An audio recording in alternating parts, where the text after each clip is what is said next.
선생님, 그러면 우리 개인 투자자들이 주식으로 또 손해를 많이 보는 이유가 있잖아요. 이거는 이제 단타에 대한 얘기인데, 그 뭐 종목 선정도 중요하지만 네, 사고 파는 거, 네, 이것도 심리적인 요인이 많이 네, 작용하잖아요. 맞습니다. 방금 전에 했던 얘기랑도 제가 중복되는 이야기는 한데, 음, 사고 팔기를 많이 하게 되면 안전한 투자를 못 하게 되잖아요. 맞습니다. 이것도 심리적인 요인이 많이 작용하죠. 네, 맞아요. 네네. 사실 이제 나중에 우리 뇌에 대해서 조금 더 자세히 말씀드릴 기회가 있겠지만 네.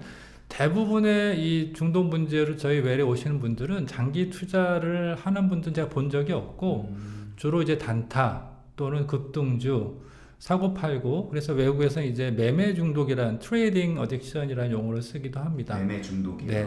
이 매매를 한다는 거는 즉각적인 반응을 우리가 기대를 하는 거거든요. 네. 예, 우리가 이제 중독에서 도파민이 작용하는 이런 보상 시스템에 대한 얘기를 하게 되는데 이 보상 시스템의 특징이 빠른 반응, 빠른 만족, 빠른 결과를 얻고자 하는데 도파민이 많이 나온다는 겁니다. 그래서 장기적인 나중에 어떤 만족을 우리가 지연시키는 그런 능력이 없는 분들, 굉장히 충동적이고 급하고 또 빠른 어떤 반응을 요구하는 그런 기질이 가진 분들, 또 이런 분들이 이제 트레이딩을 하게 되면 그것이 처음에 상승을 봤을 때 더 강화돼서 계속 이런 트레이딩에 이제 집착을 하게 되고 그러면서 그게 습관이 되면 기다릴 줄 모르게 되는 그런 악순환이 되고 이것이 결국엔 하락장에 왔을 때 굉장히 큰 문제가 생기는 이제 그런 결과를 초래하게 되는데요. 사실은 이제 개인 투자자들이 손해를 보는 이유는 굉장히 저마다 다양할 겁니다. 그런데 특히 이제 코로나 이 시절에 남들이 이 투자를 한다 그러니까 상승장에서 전혀 준비 없이 들어오는 분들이 굉장히 많으셨던 것 같아요. 저도 중 하나입니다. 예, 네. 통계를 봐도 네. 그렇고 네. 사실은 이제 일종의 포모라고 하죠. 네. Fear of missing out. 그래서 나만 뒤처질 것 같고 남들은 뭔가 이제 부자가 될 것 같고 미디어에서도 뭐 경제적 자유다, 뭐 대박이다, 파이어족이다 이렇게 뭔가 분위기가 그런 쪽으로 가고 있을 때 네. 그냥 내가 따박따박 월급 받고 뭔가 성실하게 일하는 것만으로는 뭔가 부족한 것 같은 그런 조급한 마음, 불안한 마음이 일종의 이제 포모 현상이라고 하잖아요. 이럴 때 전혀 준비 없이 학습 없이 누가 찔러준 종목 하나 가지고 투자를 시작했어요. 그런 분들이 운이 좋아서 초심자 행운으로 상승 효과를 봤다. 그러면 그것이 우리 뇌에는 아주 강력하게 입력이 되고 기억으로 남게 되면 주식은 이렇게 하는 거야. 이렇게 하면 돈을 벌 수 있어. 라는 나쁜 습관을 경험하게 되죠. 그러면서 계속 그런 방향으로 본인의 행동을 만들어 가면서 이 문제가 사실 이제 커지게 되고 몇 달 동안은 그렇게 수익이 늘어날 수도 있는데 분명히 이제 하락장이 오고 약세장이 왔을 때는 이제 감당할 수 없는 그러니까 첫 번째 이 개인들이 손해를 보는 이유는 전혀 준비 없이 남들이 하니까 어쩌다 주식을 해서 손해를 보게 되는 그런 경우가 있고 두 번째는 옛날보다는 그래도 이 정보들도 많고 유튜브도 그렇고 책도 그렇고 다양한 정보가 있고 또 공부를 해야 된다 이런 젊은 분들도 있어서 정말 공부를 많이 하는 분들도 있습니다. 예, 거시경제에 대해서도 그렇고 기업 단위에 대한 공부도 하고 근데 문제는 우리가 학교 다닐 때 공부하고 이게 다르다는 거죠.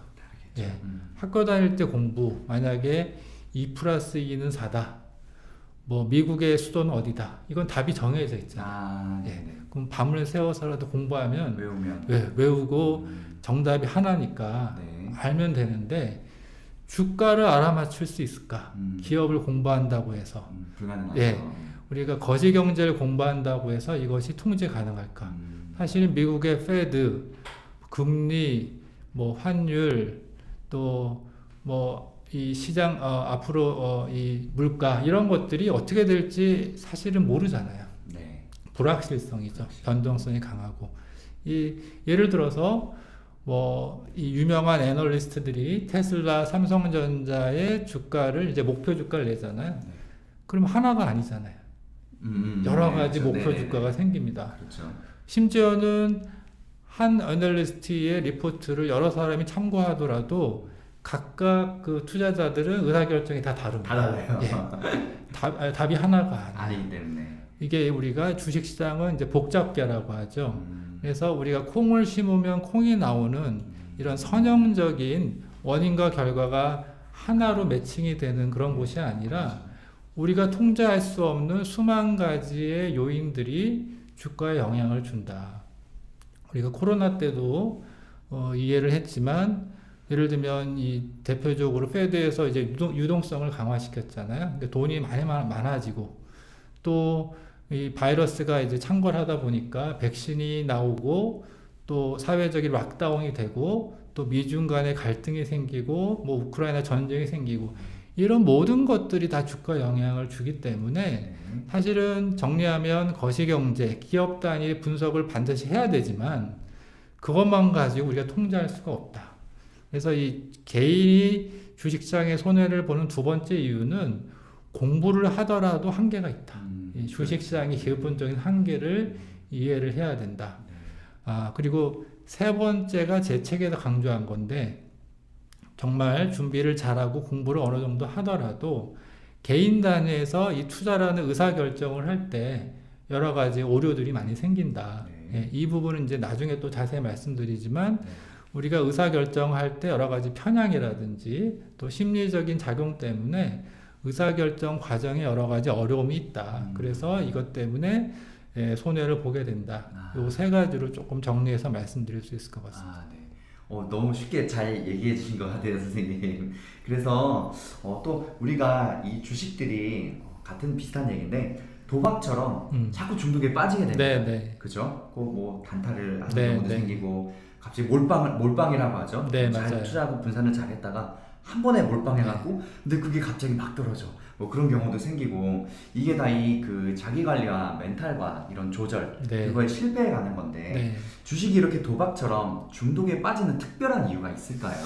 네, 사실은 우리가 예전에 중독 그러면 네. 뭐 알코올 중독, 마약 네, 중독, 마약 중독. 담배 중독 이렇게 어떤 물질이 우리가 사용하고 우리 뇌에 직접 들어가죠. 술을 마시거나 마약을 주입을 하거나 하면서 그런 물질이 우리 뇌에 직접 들어가서 중독 현상이 생긴다. 이걸 일반적인 중독이라고 얘기를 했었는데 1980년부터 이제 조금 더 연구를 더 해보니까 실제로 어떤 물질이 우리 뇌에 직접 들어가지 않아도 중독 현상이 생긴다. 이런 것들이 이제 알려지기 시작했고 대표적인 게 도박이었습니다.